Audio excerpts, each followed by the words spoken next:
안녕하십니까. 조세 전문 변호사 고성치입니다. 오늘의 주제는 내연녀와 상속세라는 내용으로 말씀드려 보겠습니다.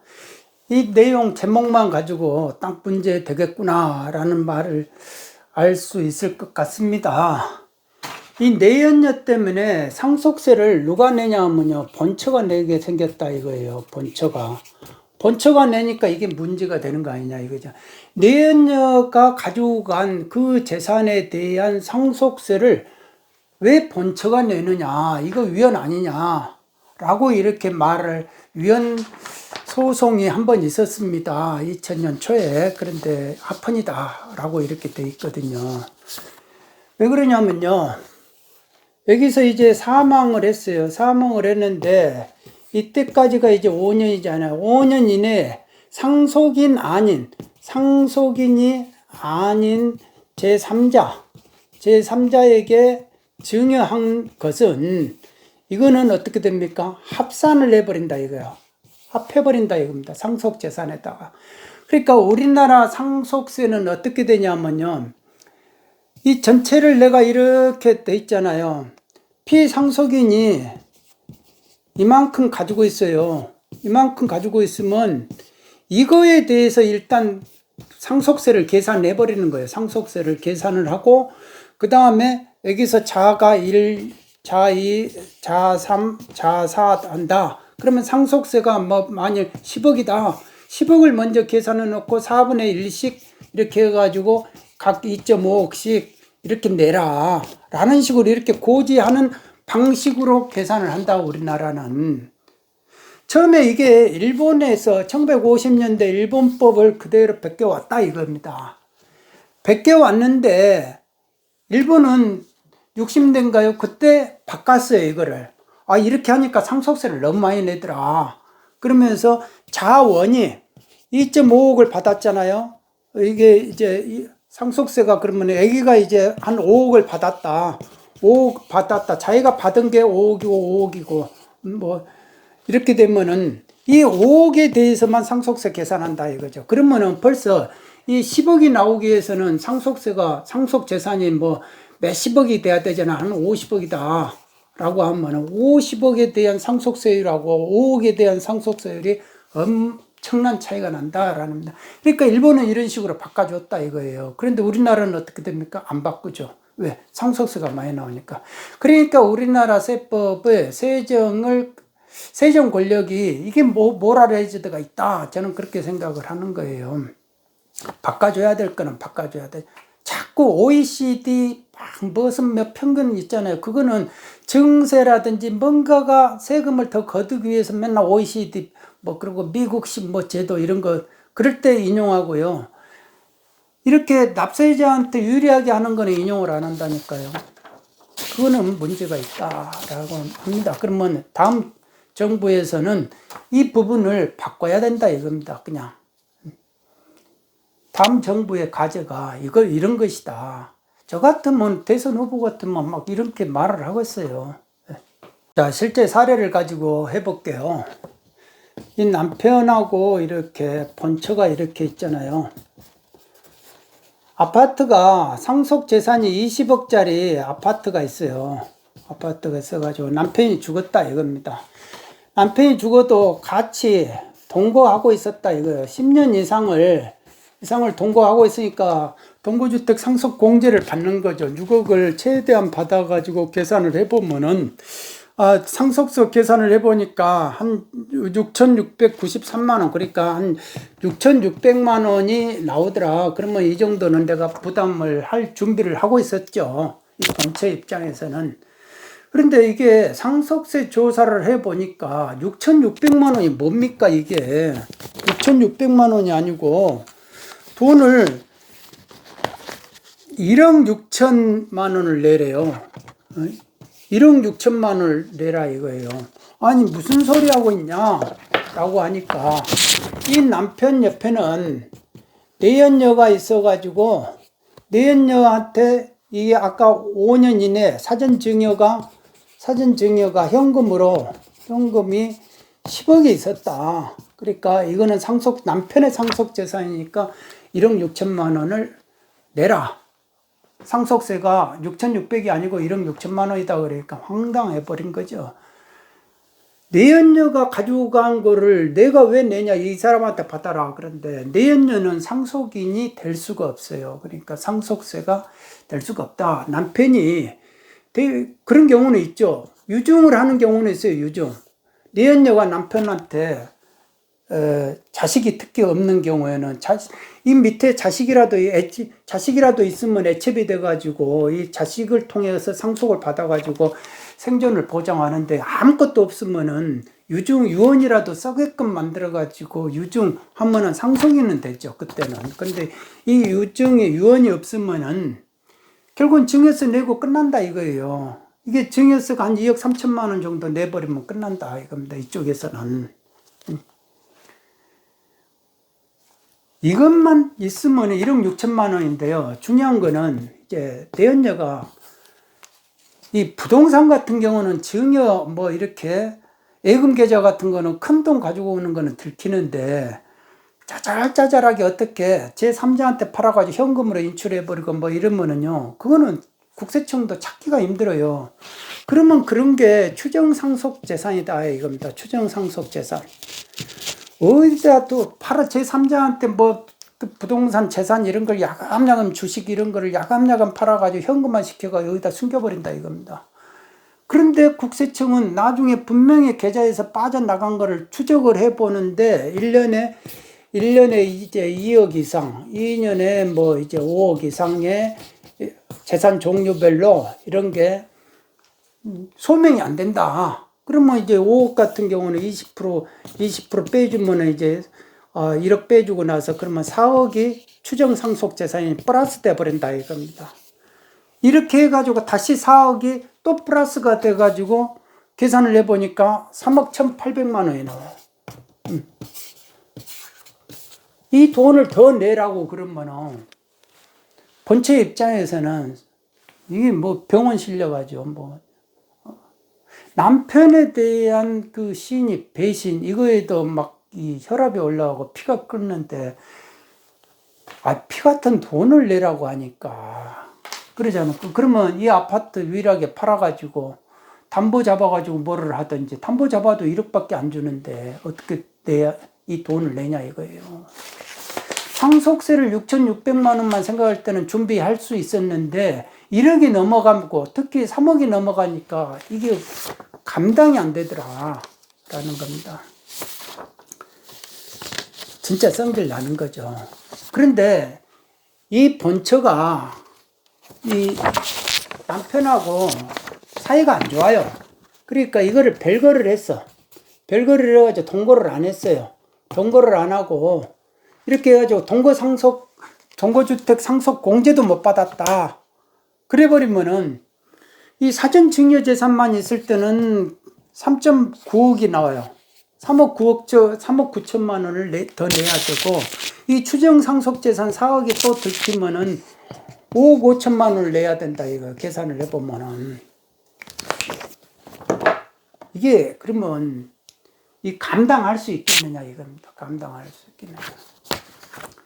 서로가 사이가 좋았어. 이렇게 했으면은, 6,600만 원을 내고 끝났을 거를 사이가 이렇게 벌어지고 남편이 바람 피고 뭐 내연녀 두고 뭐 이렇게 하다 보니까 5억 5천, 최대 5억 5천까지도 본처가 상속세를 내야 되는 경우가 생기니까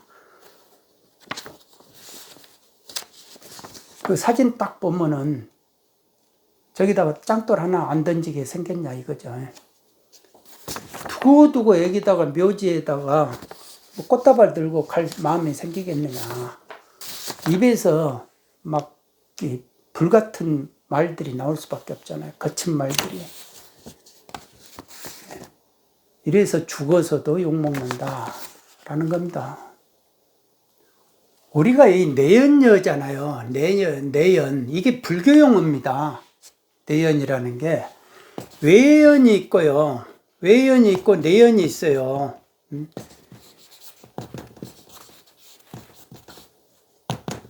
이게 뭐를 말하냐면 우리가 이제 안입이 설신이잖아요. 눈, 귀, 비, 코, 설, 혓바닥, 설신, 이 몸, 이 오근이라고 그래요. 오근. 오근으로 받아들이는 경계다. 경계가 오경이라고 그래요. 그러니까 이 안입이설신이 소리, 뭐 이게 소리로 받고 색깔, 뭐 입맛, 냄새, 몸으로 와닿는 느낌, 이런 것들을 외부의 경계를 우리 몸이 그렇게 받아들인다 이거예요. 그래서 색깔이 있냐, 뭐가 있느냐 이제 구별이 되잖아요. 그런 걸 보고 외연이라고 그래요. 외연. 외연인데 내연은 뭐냐 하면요.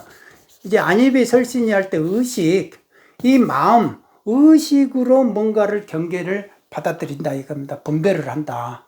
그러니까 이 내연의 의미인데, 그러니까 육군이라는 것을 말을 한 건데, 이 내연은 의식은 그 사람의 의식이니까 누가 외부에서 알아먹을 수가 없어요. 그러니까 은밀한 의미가 이렇게 왜곡이 된 겁니다. 불교 용어가 왜곡이 되잖아요. 이판사판 막 이렇게 이판하고 사판 이렇게 소임인데 이판사판 뭐 이런 식으로 아수라장 막 이런 식으로 이렇게 불교 용어가 왜곡이 된 부분이다라는 겁니다. 그런데 하여간에 이렇게 은밀하게 사귀는 사람을 내연녀, 여자면 내연녀, 남자면 내연남이다 이겁니다. 자, 이 내연녀가 이렇게 있다 이거예요. 그러면 이쪽은 내연남인데 남편이고, 이쪽 본체 입장에서는 이제 남편이고, 이쪽에서는 내연녀고 내연남인데 이 둘이 관계가 은밀하다 이거예요. 은밀하는데 이게 본인들은 사랑이라고 말을 하죠. 사랑. 사랑이라고 말을 우리는 사랑해서. 그러면은 이쪽에서 뭐가 별거를 하든지 이혼을 하든지, 아니 이혼을 하고 이렇게 한 거야. 누가 뭐라 하는데 이거를 그대로 유지한 상태에서 몰래 한 사랑을 한다 이겁니다. 근데 이게 목적의식이 있는 경우가 문제된다 이겁니다. 실제로 내연녀가 54세에 79세 사람을 만나요. 이런 경우는 어떤 경우에 만나느냐? 사랑으로 만나요? 사랑으로?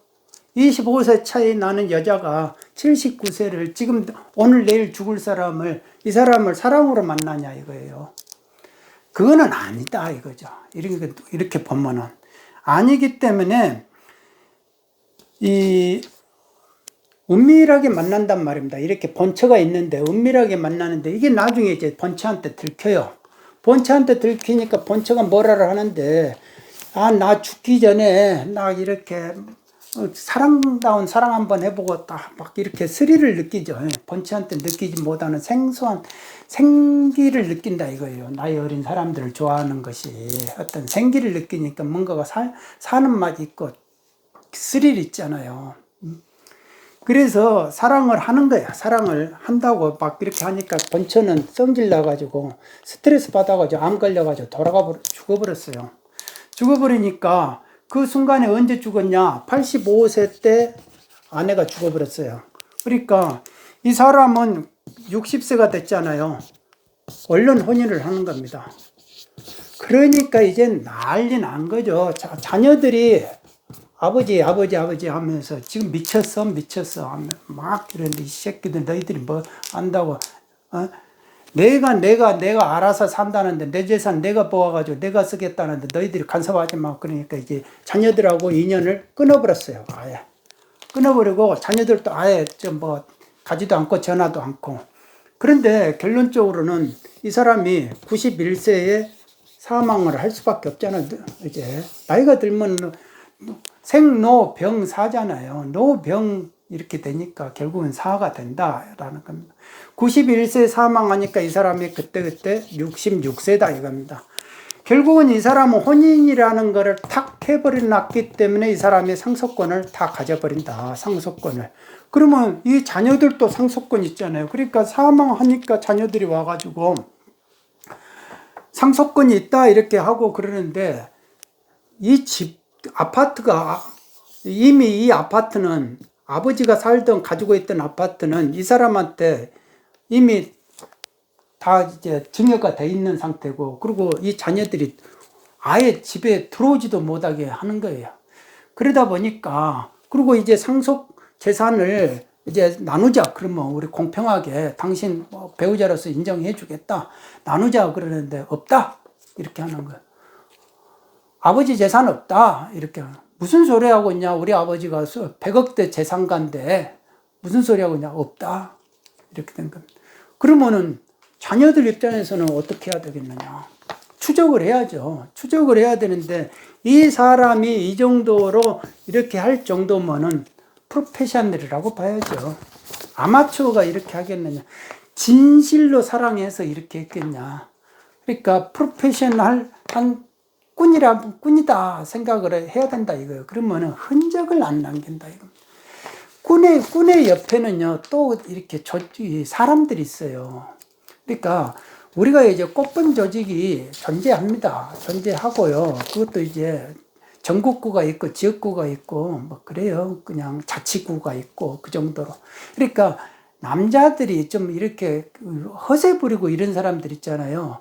그 100% 꽃뱀들한테 당해요. 다 안테나망에 정보망에 탁탁탁탁 걸려드는 겁니다. 그래가지고 서로가 그냥 자료 공유하면서 분배해버리고 그런다 이겁니다. 그러니까 남자들이 순진한 남자들은 그렇게 걸려든다.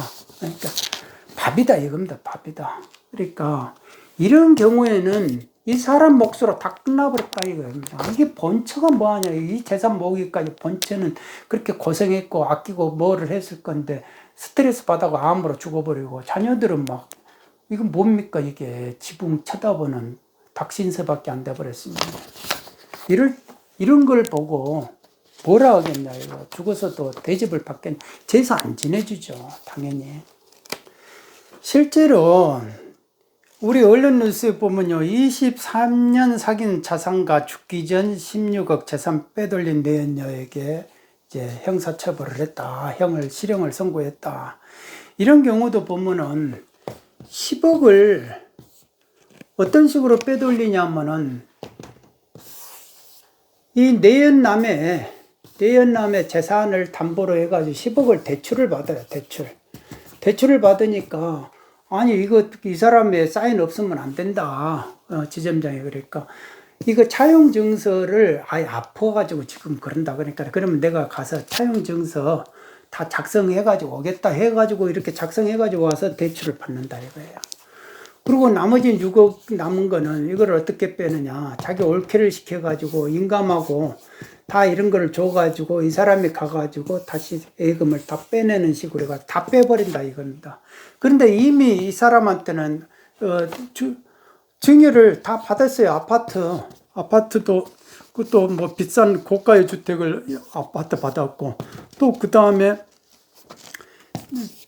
7억 5천만 원 어치나 되는 현금을 또 이미 증여를 받았고 이렇게 해서 증여까지 다 받았는데 나머지 있는 것까지 다 뺏어버린다라는 겁니다. 그러니까 이런 식으로 다 빼돌린다라는 겁니다. 빼돌리고 그러니까 나중에 이제 본처 자녀들이 막 쫓아다니고 해봐야 찾기가 쉽지가 않다 이겁니다. 그만큼 이렇게 깔끔하게 이렇게 재산을 빼돌려 버리면은 그러니까 그런 부분이 있고 이 남자가 그래도 어느 한쪽에 내연녀가 그나마 죽을 때까지 이렇게 내연녀가 이렇게 병원에서라도 시중이라도 해줬다면은 그나마 나은데 이 본처로부터는 뭐 아예 버림을 받았으니까 그런데 내연녀한테도 버림받아버리고 본처한테도 버림받아버리는 그 아주 진짜 불행한 경우가 생긴다 이겁니다. 본인이 스스로 병원 가가지고 병원에서 스스로 죽는다 이겁니다. 그냥 누가 오는 사람. 왜?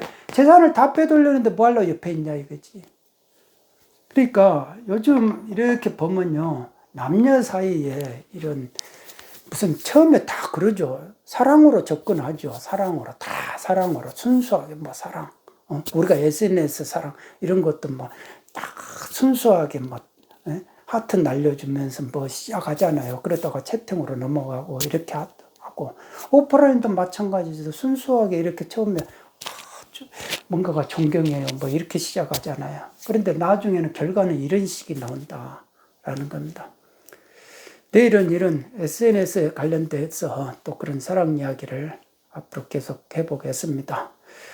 오늘은 여기까지 하겠습니다. 여러분 모두 건강하시기 바랍니다. 감사합니다.